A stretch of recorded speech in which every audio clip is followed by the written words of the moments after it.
Welcome to the Week 14 edition of the Myerswami. How's everybody doing tonight? Thank you for tuning in, folks. It's been a great playoff so far, and it looks like the upset alert of last week came through. Andrew DeRojas with the big victory. I called it last week in our edition of the Myerswami. Sorry we couldn't get it to you. D-Rose attack is featured by Matt Forte, who has a good matchup against the Packers. He's projected for 24 fantasy points this week, and Forte has posted good points in the past 2 weeks. 17 points 2 weeks ago, and 18 last week. Look for him to be the cornerstone of D-Rose's team. If D-Rose is going to prevail, Forte has to have a big game. D-Rose's big receivers, Marquise Colston, is getting a lot of attention from defenses, so Breeze hasn't been able to find him as consistently as he was during the regular season. Look for him to have a big game. Tampa Bay's pass defense isn't as strong as it used to be. What can you say? Andre Johnson has pulled D-Rose through into these playoffs and keeps pulling him through every victory week by week. Andre has had big games, so look for him to have a big game against Indianapolis. They have a weak secondary. Schaub should look to throw to him. Texans got to get on the right track after that horrible loss on Monday Night Football. Aaron Hernandez. Playoff owners have been waiting for this all season. All season. D-Rose acquires him right before the playoffs. Pulls up D-Rose's first touchdown from a tight end during the season. Crazy. Big performance from Aaron Hernandez. Brady looks his way without Gronk, but Gronk actually came back to practice today. He's a nut. He broke his forearm, and he's already coming back 2 weeks later. D-Rose, great pickup. Lions defense. Best plug-and-play of the week, according to Matthew Roto. You know, they got Arizona. They're starting Lindley this week. That motherfucker can't even complete a pass. It's a joke. He shouldn't even be in the NFL. Brent could do better than him.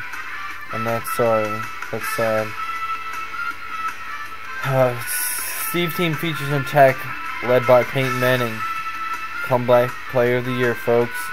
Nothing better than Peyton Manning at his best. Surgical against defenses. He's got a tough matchup this week against Baltimore, who has a great pass defense, as we all know. The main important ingredient of Steve's team is running backs. Trent Richardson, who I believe could be in the running for the Rookie of the Year, but he's got tough competition with RG3 and Andrew Luck. So it's going to be tough sledding for Trent. But he's got a favorable matchup. He's projected for 19 points against the Washington D. Great pickup by Steve before his playoff run, Jamal Charles. He's put up solid fantasy numbers all year. He's been a little bit streaky, but he's put up 17 points and 22 points the past 2 weeks. He's got a very good matchup against Oakland this week. Look for him to have a really big game. Vincent Jackson and Josh Freeman seem to be on the same page. Vincent Jackson has always been considered a hit-or-miss player, but what can you say? He's found a home down there in Tampa. He keeps putting up touchdowns every week. My one question mark on Steve's team this week, Josh Gordon. He's a big play or go-home receiver. He'll either give you 20 points or give you 0. I don't know at this point of the year. I want to be trusting players like that. Cleveland's a weak team.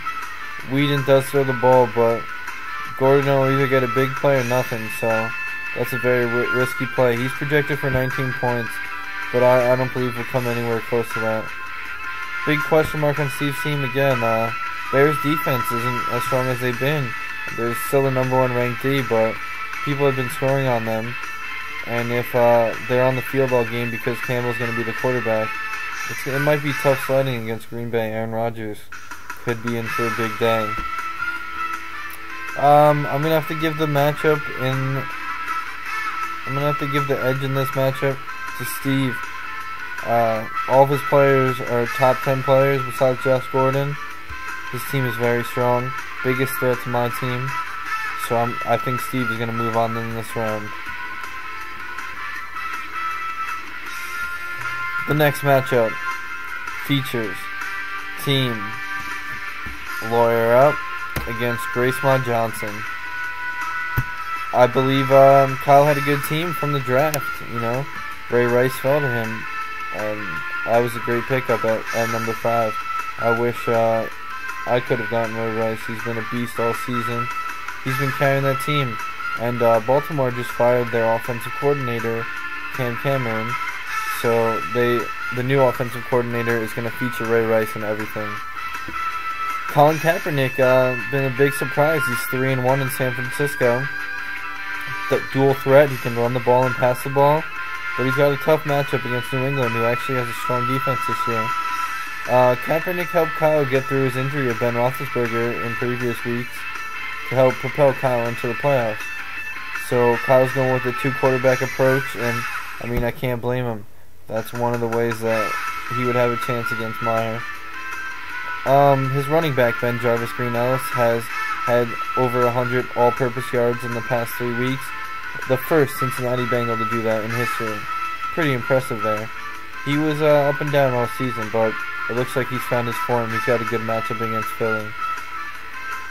Brandon Lloyd found the end zone against the Texans on Monday Night Football, but in all reality, who didn't find the end zone? You know, I think it's going to be a tough... Brady's going to have to throw the ball, so hopefully Lloyd can get open against San Fran's tough secondary. Texans D, Kyle's got to hope that they come to play after their spanking that they took from the Patriots last week. He has a favorable matchup, though, because Andrew Luck does throw his fair share of picks. On the other hand, Gracemont Johnson is coming off a strong performance by Tom Brady. He's got a tough matchup against San Francisco this week, but Tom Brady is Tom Brady. He should be able to throw the ball. Chris Johnson's got a very favorable matchup against a weak Jets defense. Hopefully CJ2K comes out, has a breakout performance. Bryce Brown, very difficult performance last week. 2 fantasy points after putting up 327 yards over the last 2 weeks. Hopefully he bounces back against Cincinnati's defense. Victor Cruz, strong game last week, over 100 yards and a TD. He's got a good matchup against Atlanta. Eli should look to throw to him in the slot.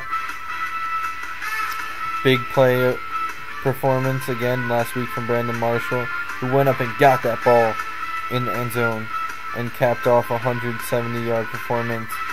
Great game by Brandon Marshall, clutch player all season. Disappointing last week, Brandon Myers, who had a 33-point performance 2 weeks ago.